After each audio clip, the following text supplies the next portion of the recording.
అందరికి కొంచెం కొత్తగా అనిపించవచ్చు. కొత్తగా కాదు, చెత్తగా అనిపించదు. ఇది మాకేం కొత్త కాదు వెక్కి. ఆయన కూడా ఇలాంటివే కవితలు అవి రాస్తూ ఉంటారు. Hi guys, matka movie review. ఈ మూవీ చూసిన తర్వాత వరుణ్ తేజ్ అన్న అయితే డే బై డే ఆయన ప్రీవియస్ మూవీస్ని ఆయన రికార్డ్ని బ్రేక్ చేసుకుంటూ వెళ్తున్నాడు. అంటే ఇంకొద్ది రోజులు గడిస్తే ఫ్లాప్ మూవీస్ తీస్తే గిన్నెస్ బుక్లో ఎక్కుతాడేమో, ఆ లెవెల్లో ఉన్నది మా మూవీ. అంటే ఓవరాల్గా మూవీ గురించి మాట్లాడుకుంటే ఎన్ని ఎన్ని ఎన్ని దారుణాలు చూడాలి అసలు. ఒక పలాసా మూవీ డైరెక్ట్ చేసిన డైరెక్టరేనా అన్నట్టు అనిపించింది నాకు. ఆ మూవీకి అసలు ఆ మూవీ టెంప్లెట్ కానీ అదైతే నెక్స్ట్ లెవెల్ ఉంటుంది. కానీ దీన్ని తీసిన విధానం, ఈ మూవీ అసలు మామూలుగా లేదు మావా. థియేటర్లో ఒక సీన్ అంటే ఒక సీన్ పడదు. ఫస్ట్ 10 minutes 15 minutes 20 minutes వరకు వెళ్తుంది మూవీ. అమ్మ వరుణ్ తేజ్ అన్న హిట్ కొట్టిన మావా, హిట్ కొట్టిన అనుకుంటాం. అట్లా అనుకునేదే పాపం అయిపోతుందేమో.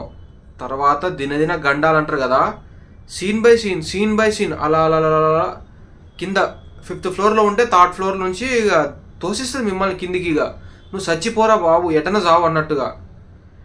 అసలు సినిమాకి వెళ్ళడం తప్పైపోయింది.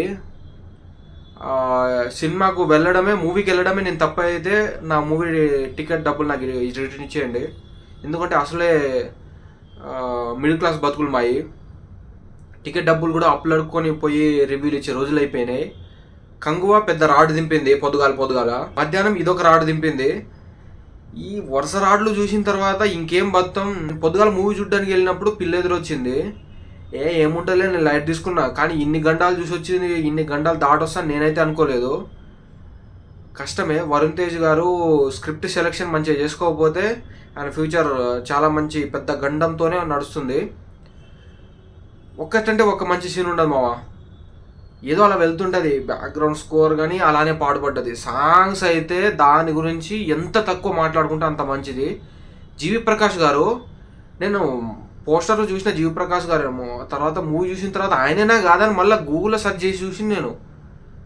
అంతలా ఇంపాక్ట్ చేసింది నన్ను ఆ బ్యాక్గ్రౌండ్ స్కోర్ కానీ సాంగ్స్ కానీ. ఇక పర్ఫార్మెన్సెస్ విషయానికి వస్తే వరుణ్ తేజ్ గారు ఆయన 4 different వేరియేషన్స్లో బాగా చేసిండు మామ, బాగానే ఉంది వాసు అనే క్యారెక్టర్లో. తర్వాత మీనాక్షి హీరోయిన్, ఆమె పర్ఫార్మెన్స్ ఏం లేదు. ఇక ఒక మూవీలో మంచి పర్ఫార్మెన్స్ ఉంటే మీమ్స్లో లేపు దెంగిర్రు.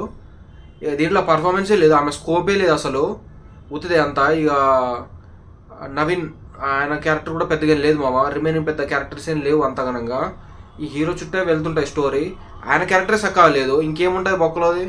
ఇక డైరెక్టర్ గారి విషయానికి వస్తేసే కష్టమే. ఈ మూవీ అసలు ఏమనుకొని తీసిర్రో ఏమో కానీ చాలా రెగ్యులర్ టైప్ ఆఫ్ మూవీ మావా. ఇప్పుడు వచ్చే మూవీ కాదు ఇది. ఎప్పుడో 90sలో జరిగే స్టోరీ ఇది. 90sలో రిలీజ్ చేసి ఉండే, అప్పుడు రిలీజ్ చేసినా బాగుండేది. ఈ కష్టమే. ఒక బ్రేక్ తీసుకోవాలి మావా వరుణ్ తేజ్ గారు. మంచి బ్రేక్ తీసుకొని మంచి గట్టి కంబ్యాక్ ఇవ్వాలి. ఈ టైప్ ఆఫ్ ఆయన ఈ మైండ్ సెట్తోని ఇట్లాంటి మూవీస్ మళ్ళీ రిపీటెటివ్గా దింపుతూ ఉంటే కష్టమే. ఆయన ఫిల్మోగ్రఫీ చాలా రీసెంట్గా చాలా వరస్ట్గా తయారవుతుంది. అదైతే ఆయన తెలుస్తుందో లేదో నాకు అర్థమైతే లేదు. వరుసగా రాడ్లు దింపుకొస్తూనే ఉన్నారు. ఈ మూవీస్ కూడా నాకు అంత ఐడియా రావట్లేదు. వరుసగా ఫ్లాప్ అయిన మూవీస్ అన్నీ చాలా ఉన్నాయి. ఆయన F2 తర్వాత మంచి హిట్ లేదనుకుంటా నాకు తెలిసి. ఫిదానో F2 ముందు వచ్చింది, ఫిదా తర్వాత తెలియదు. కానీ ఇక దాని తర్వాత ఆయన మంచి హిట్ లేదు. ఒక స్ట్రాంగ్ కంబ్యాక్ ఇవ్వాలి.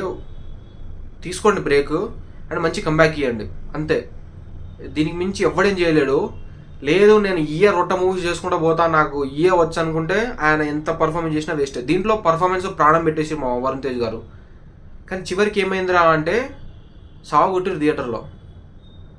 ఇక మీకు థియేటర్లో ఇది వస్తే పొయ్యి వచ్చినా కానీ సీన్స్ కదలవు.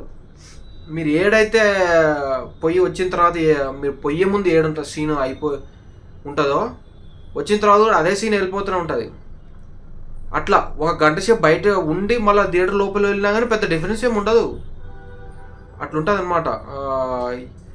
రైటర్ కరుణ కుమార్ గారు నేను స్ట్రాంగ్లీ మంచి కంబ్యాక్ ఇస్తారు అనుకున్నా మోషన్ పోస్టర్స్ ఇవన్నీ చూసి. కానీ అసలు తట్టుకోలేకపోతుంది నేను. ఆయన దగ్గర నుంచి ఇట్లాంటి మూవీస్ వస్తున్నాయంటే మంచి కంబ్యాక్ ఇవ్వాలి ఆయన కూడా. అండ్ మ్యూజిక్ అసలు చాలా దారుణంగా ఉంది. ప్రొడక్షన్ వాల్యూస్ కూడా బాగాలేదు మావ. మూవీ టోటల్ మైనస్ అంటే మైనస్, అసలు చాలా వర్స్ట్గా ఉంది. ఎంత తక్కువ మాట్లాడుకుంటే అంత మంచిది. అండ్ ఇది నాకు అనిపించింది రివ్యూ. మీకు ఎలా అనిపించిందో కింద కామెంట్ చేసి సబ్స్క్రైబ్ చేసుకుని మామ. Thank you.